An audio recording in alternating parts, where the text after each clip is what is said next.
Hello everyone and welcome back to Naomi's Bookshelf. We're gonna do my wrap up for March.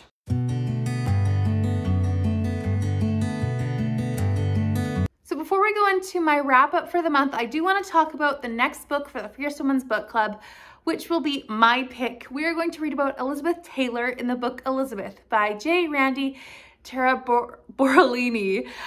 This one is a bigger one. I think it's about 550 pages, and it is about Elizabeth's life, chronicling her journey as a child star through her marriages, and it specifically talks about her, in the description at least, about her chronic illnesses and how she went through life with them.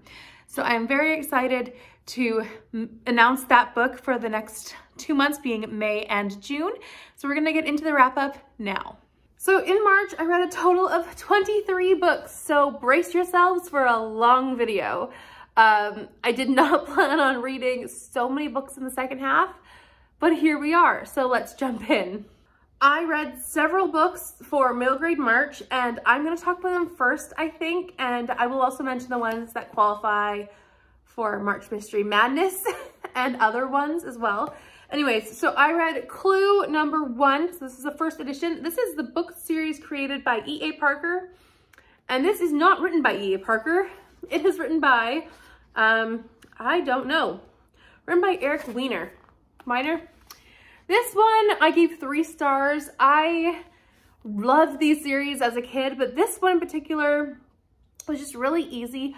A lot of the mysteries would be like, okay, this is what happened, and now you can eliminate this person, and this person, and then you had 3 suspects to figure out.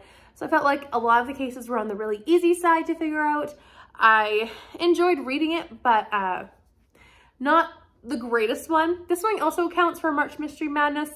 I don't have any categories for my March Mystery Madness books, but this was a mystery. My other one that I read from that series was number 18, which is Danger After Dark.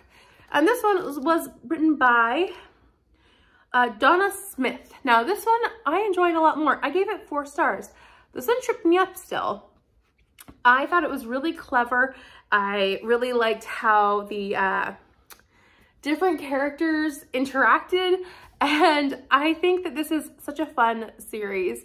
They all have their different quirks and personality types, and as reading it, you can tell which characters which, just based on how they say things, which is so much fun and so punny. Like, they would constantly talk in puns about certain things. It was great. Yeah, and then also for middle grade March, this one counted as a silhouette on the cover. If I can get the glare off, so that's a silhouette. And this series I think was also written in the 90s. If not, my other series counts. But yes, this was a great one, another mystery. Next, I also read Slowly by Lupita Nyong'o, and this is illustrated by Vashti Harrison. I love this. I read this on ebook, but I got it from the library as I had to, and it's beautiful. I love the illustrations and how it talks about colorism in a picture book. It's breathtaking, and I think everyone should read this one. 5 stars. It's just about this little girl named Sylvie who is feeling really alone because her family's all lighter skinned than her, and it talks about how beautiful she is because she's darker and how beauty comes within, and it's not all about the appearance. Spectacular. I can't describe it in any other ways. I was trying to figure out a better word to use. Spectacular. I also read 2 classics for middle grade March, which turned out to be for March with Moderns as well. So this one is The Road to Oz and The Emerald City of Oz, and I gave The Road to Oz, I think I gave it 4 stars, and The Emerald City of Oz 3 stars. So this is a nice shiny cover. I also read this one and Slowly for Becca's Bookopothon, which I vlogged the whole experience, so you can go check out the vlog. I'll link it in the cards and down below. But this one, so I'll talk about The Road to Oz first. The Road to Oz was about Dorothy, who was trying to get to Oz after suddenly not being in Kansas anymore. What a shock. And then she's with the Shaggy Man, and they find a boy. I can't remember his name right now. And they have Toto, and they're just on a journey trying to get to Oz. It's really fun, and I really enjoyed the characters and the found family aspect, which is a prompt for middle grade March. And then the journeying aspect. But the Emerald City of Oz is all about them literally traveling through Oz. So that's where the adventure prompt goes to, or the travel prompt goes to for middle grade March. This one was literally all about them just going from basically county to county in Oz and discovering what people are like in Oz. And I found it really overwhelming, almost like just too many places and not enough plot. It was like, oh, look, let's go here. And there's people who we can eat. And like, oh, let's go there. And there's a town full of dolls. And it was just overwhelming in amounts of places. And on top of that, there's also all the enemies of Oz who are trying to attack. And so it's also a tour of them. So it's just too many people we were introduced to, too many people types or people groups in the world and community of Oz, I guess I would say. But otherwise, I'm glad to finish book 6 in this series, book 5 and 6. So I'm on my way through my series of this. I also read The Howling Dog and Other Stories by Seymour Simon. This was book 1 in the Albert Einstein, or the Einstein Anderson, not Albert, I don't know where that came from. Anyways, the Einstein Anderson series. I needed this for Becca's Bookathon. It was quick, it was fun. I gave it 4 stars. It was fun science mysteries, which were great. So another March Mystery Madness book. My last 2 middle grade books were both from the Babysitter's Club graphic novel series, and those were both Christy's Big Day and Boy Crazy Stacy. Now, Christy's Big Day, I gave 4 stars. I think I really enjoyed it. It's a great one about Christy discovering her family and what's really important, especially how her family joins together with her mom marrying Watson. And maybe I only gave it 3 stars. I think the art style changed and I didn't like it. I changed the graphic novel artist. The illustrator is Gail, I don't know, something. It's here, and I just didn't appreciate the change, I guess, of the charmingness of it lost its value. I feel like I'm stumbling over my words, but it wasn't as charming as the first 4 books in the series, 5 books in the series. And then the same thing with Boy Crazy Stacy, but with Boy Crazy Stacy, the book was never my favorite one. And so the story was still not my favorite. I didn't really like it that much comparatively, just because I never did. I never really liked Stacy as a character that much. She was fine in the group, but any Stacy books I tend to just dislike more than the others. I definitely preferred Marianne over Stacy. So in the Boy Crazy Stacy book, how Marianne's being treated by Stacy, I never liked that. I always felt betrayed by that. So didn't like this book as much, but I still gave it 3 stars. Actually, I should tell you what Boy Crazy Stacy's about, because I should tell you what Christy's Big Day was about. So Boy Crazy Stacy is about Marianne and Stacy, who go to the beach with the Pike family to babysit their kids, their 10 kids, while they are off on holiday, and she falls for a lifeguard and she kind of forgets to do her job. It's just easy to read, fun middle grade, but not my favorite book. I'm losing the lighting here, so I'm very sorry. I actually read one more middle grade book, which I don't know the author's name, I can't remember, but it's The Werewolf Chase. This was a science mystery book again, but I think I gave it only 3 stars, maybe 2 stars. I just felt like it was 45 pages and it was just okay. It was talking a lot about how animals survive and like change in season. But it was just kind of an okay book for me. I think I picked it up for the Silhouette one, but then I already have read the Clue one for it. So either way, I read it. It was an okay one. Part of a series of camp kids who learn science and do mysteries, I guess. So my next book was I'll Be There by Susan May Warren. This one's about Connor and Liza. Connor is a fire jumper, so he jumps into these deadly situations, and Liza is a potter. She makes all of these dishes and has a lot of beautiful pieces, and she and Connor are engaged. They are, I think, 3 days from their wedding when the book starts. And it is kind of a book about them trying to solve this mystery. So it totally counts for March Mystery Madness. Now, in a way, it's interesting because it's a melding of two series where you have these two characters who have already existed in other books. And I'm sure they already had their life-altering event happen in a previous book, but I have never read that book. So I want to go back. But in this one, Liza has sent out all of the wedding invitations. And when she did that, she managed to send an invitation to someone who happens to know something about Connor's brother's death. Now, his brother was murdered years before and no one could find out what happened. And so he's determined to find out before he gets married because he feels that he cannot get married until he knows all the answers. So it's really about him trying to solve this and trying to keep it from her, and all of his groomsmen being on board while also having a lot of problems with their wedding. Not COVID level problems, but like no venue and different things like that. So it's just a little interesting. I thought it was really great, and I think I gave it 4 stars. Yes, 4 stars. Another one that I read was Flight Risk by Cara Putman. This one was one that I received on NetGalley a long time ago, and I had never reviewed it, so I needed to do it. And this one was a standalone, not domestic, legal thriller about Savannah and Jet. Jet is a reporter who has uncovered this big story that these 4 men are flying down to Thailand and acting in a illegal activity where they're getting away with it essentially because of their money, and he wants to uncover this big story. Meanwhile, Savannah is a defense attorney, and, well, maybe not defense attorney, but she's an attorney.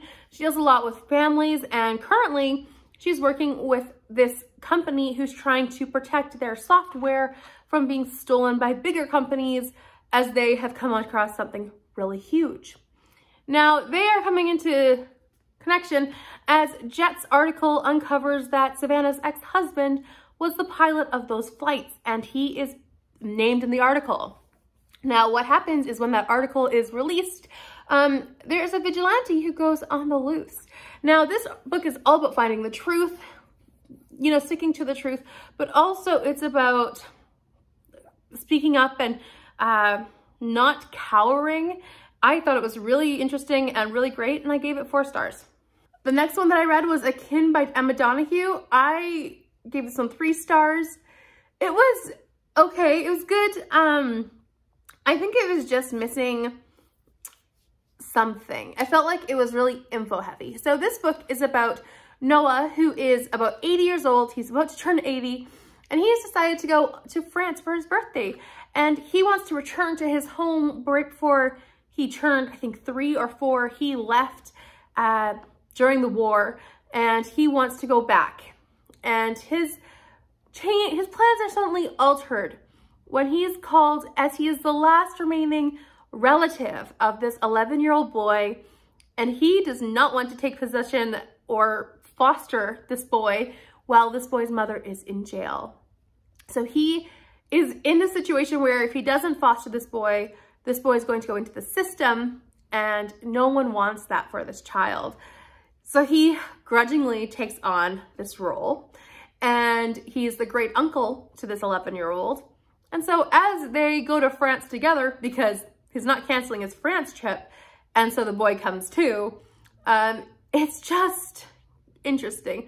Michael, the boy, I think that's his name, he is just trying to act out in a lot of ways, and it was really interesting to see the generational gap and how they both don't know how to relate to each other and having to find that balance.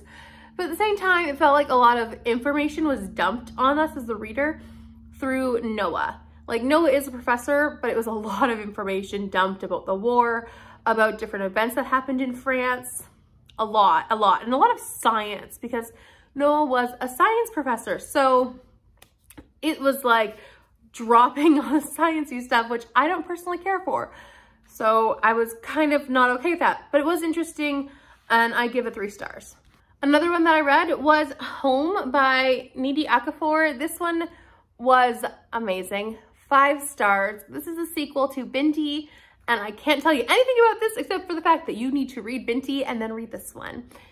This one follows the events of Binti and like about a year after, and I thought it was great. Binti is about this 16-year-old who goes to a university, and on the way there, something happens in the spaceship. I can't say any more. Really good. I can't wait to read book 3. I also read The Doctor's Perfect Match by Irene Hannon. This one was good. I think I gave it 4 stars. I say I think, and I gave it 4 stars. I'm looking down at my ratings here.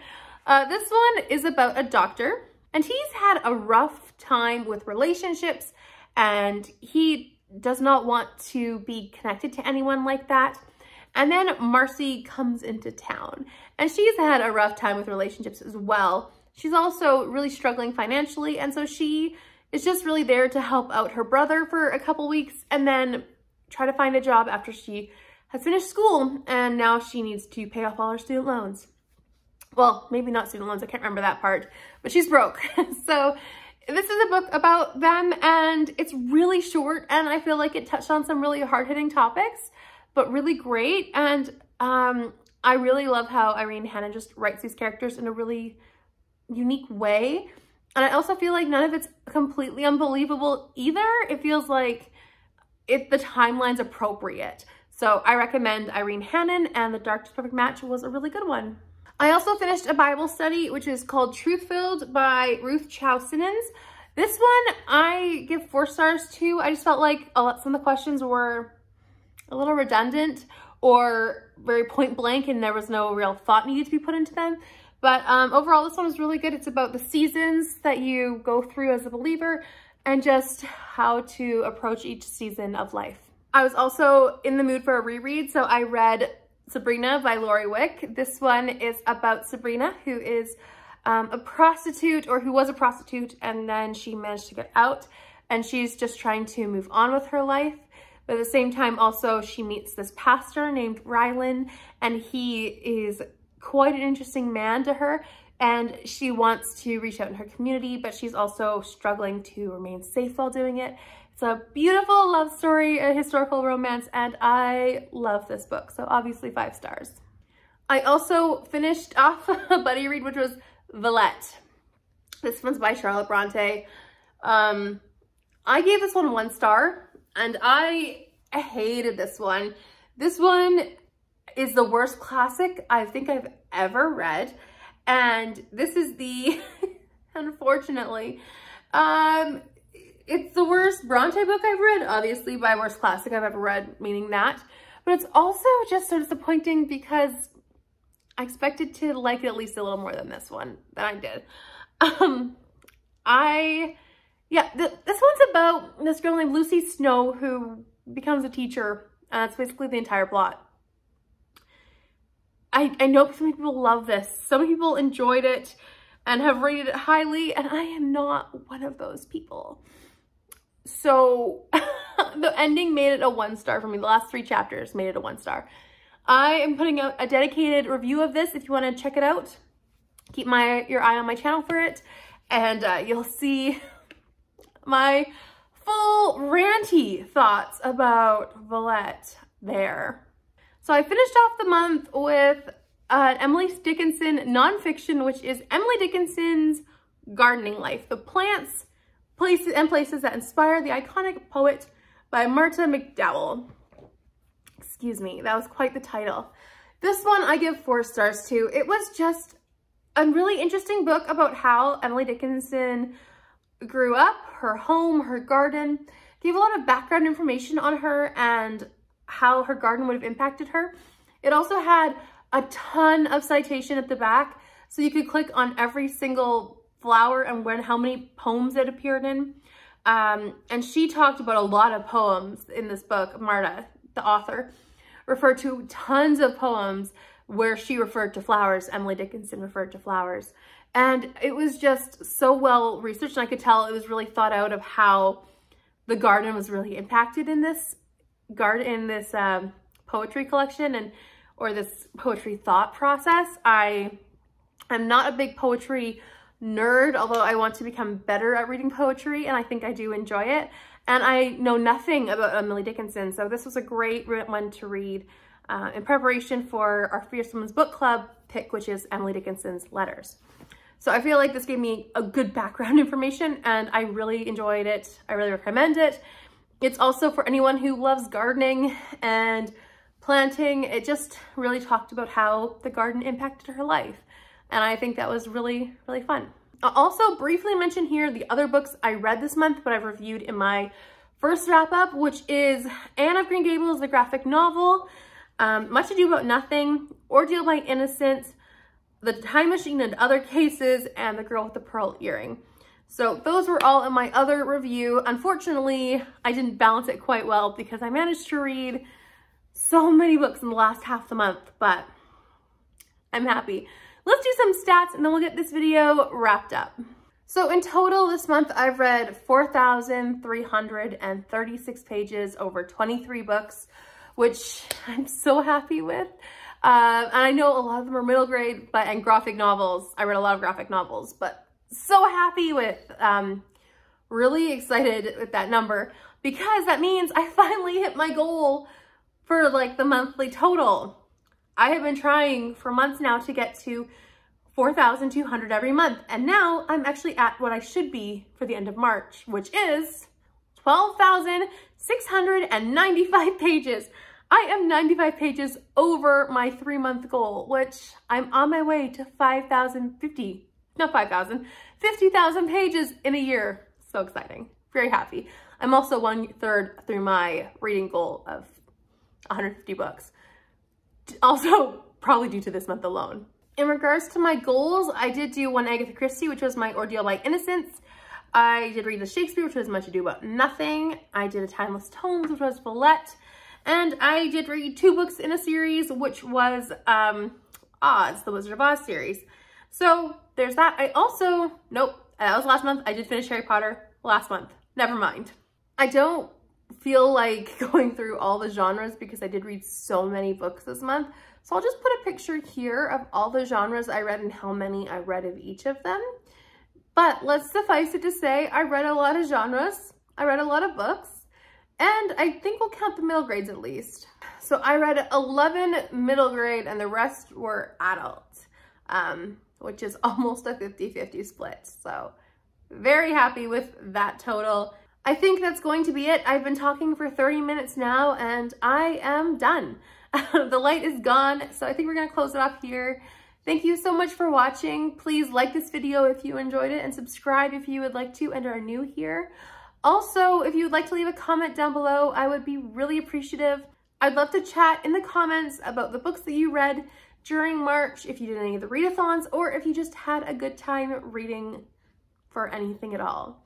I hope that you are doing well, and I'll see you next time in another video. Bye for now.